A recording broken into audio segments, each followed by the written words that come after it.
One day, little Bittu found a tiny seed in his backyard.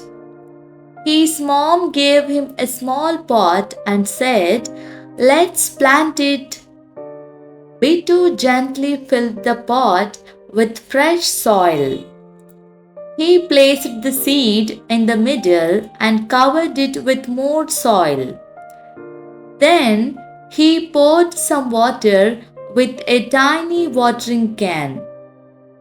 He placed the pot on the windowsill where sunlight could reach it.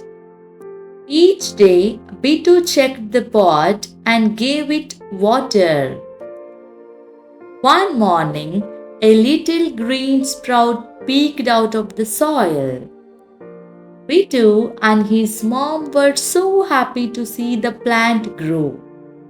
With love and care, Bittu helped the tiny seed grow into a beautiful flower. Thanks for watching. If you like my videos, do not forget to like, comment, share, and subscribe.